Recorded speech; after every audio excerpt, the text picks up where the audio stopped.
کہ وہ کیا ہے، اگر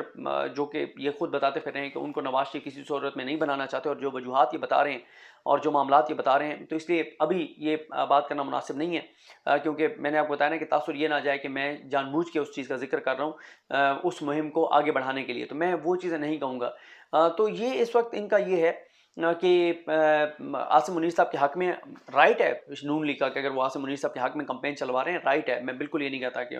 وہ نہ چلوائیں، بالکل چلوائیں، لیکن آپ سعید شمشاد صاحب کے حوالے سے مطلب میں اب حوالہ میں مثال بھی نہیں دینا چاہتا، آپ سمجھ جائیں گے کہ وہ کیا کمپین ان کے خلاف چلوا رہے ہیں، تو پھر کسی اور موقع پہ بات کریں گے۔ لیکن آپ دیکھیں انہوں نے لندن میں بھی یہی کام کیا، یہاں پہ بھی یہی کام کیا، چوڑے ہوئے پھر رہے ہیں، صحافیوں سے ملتے ہیں، انہیں کہتے ہیں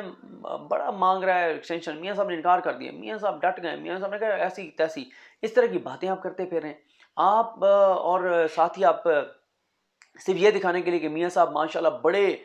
جرت والے ہیں، بڑے میاں صاحب ڈٹ جانے والے ہیں، لڑ جانے والے، اتنی میاں صاحب کی اوقات ہوتے تو میاں صاحب ڈیل کر کے پاکستان سے نہ بھاگ کے گئے ہوتے، جعلی رپورٹیں کر کے پاکستان سے نہ گئے ہوتے، بیماری کا بہانہ کر کے نہ گئے ہوتے۔ یہاں پہ انہوں نے جس طرح سے اتنے ان کے اپنے جو ہے وہ ان کی جس طرح سے والدہ کا معاملہ تھا، وہ ان کی تدفین کے لیے پاکستان نہیں آئے، تو اس لیے یہ کہنا اور یہ مہم چلوانا، یہ میرا خیال ہے احسان فراموشی ہے، اور شریف خاندان ہو اور اپنے محسنوں کے پیٹھ میں چھرا نہ گھونپے، یہ ہو نہیں سکتا۔ تو میرا خیال ہے کہ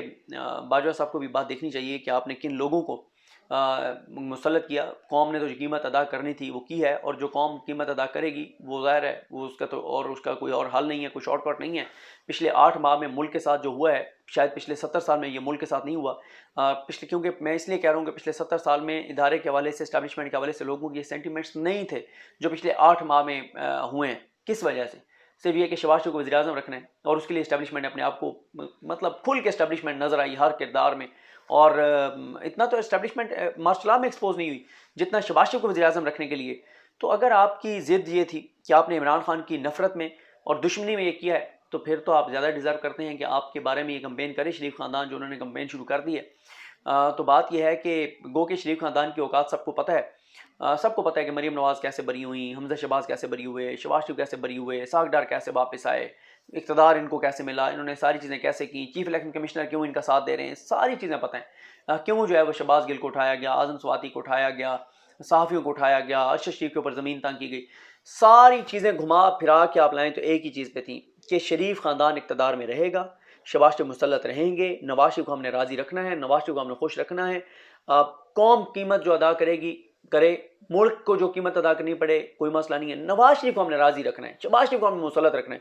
تو پھر یہ تو پھر ہونا تھا۔ شریف خاندان نے ہمیشہ کیونکہ یہ وہی شریف خاندان ہے جنہوں نے جنرل ضیاء الحق صاحب، جن کا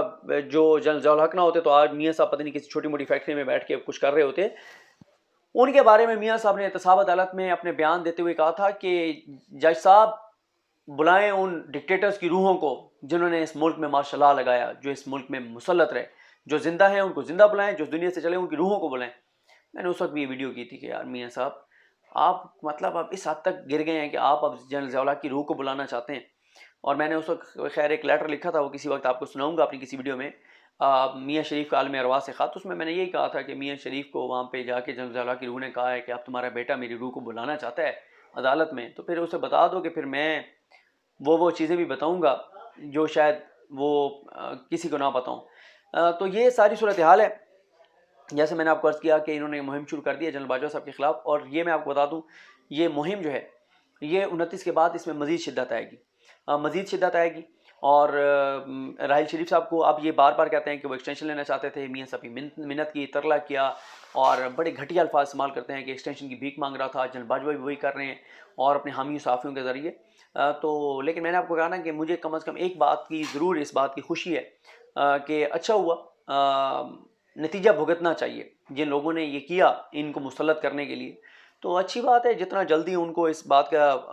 نتیجہ مل جائے کہ جن کو ہم نے مسلط کیا ہے، جن پہ ہم نے احسان کیا ہے، تو وہ حضرت علی کا قول ہے کہ جس پہ احسان کرو اس کے شر سے بچو، تو یہ ان کا شر جو ہے وہ شروع ہو چکا ہے، اور سب سے پہلا نشانہ جو ہے وہ جنرل باجوہ صاحب ہیں، اور اب انہوں نے کہنا شروع کر دیا کہ دیکھیں جنرل فیض نے جو کیا تھا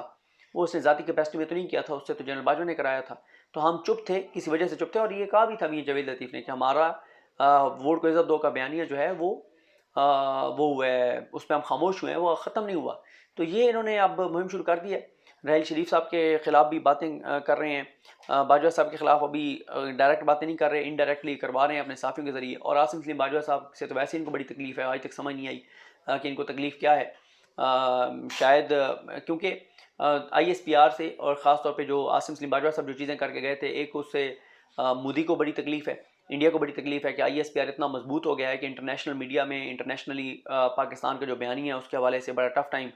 ملتا ہے انڈیا کو، اور ایک یہ خاندان عاصم سلیم باجوہ صاحب سے بہت زیادہ ناراض ہے، پتہ نہیں ناراضگی کی وجہ کیا ہے۔ اور اب پھر انہوں نے اپنے حامی صحافیوں کے ذریعے عاصم سلیم باجوہ صاحب کو ٹارگٹ کروا رہے ہیں، راحیل شریف صاحب کو ٹارگٹ کروا رہے ہیں، اور جنرل باجوہ صاحب کو ٹارگٹ کروا رہے ہیں، اور باجوہ صاحب کے خلاف تو میں نے آپ کو بتایا 29 کے بعد جو کمپین چلے گی نا، تو اصل کمپین تو وہ ہوگی۔ تو بہرحال دیکھتے ہیں ادارہ اس پہ کیا دیکھ رہا ہوگا، کیا سوچ رہا ہوگا، کیا کرتا ہے،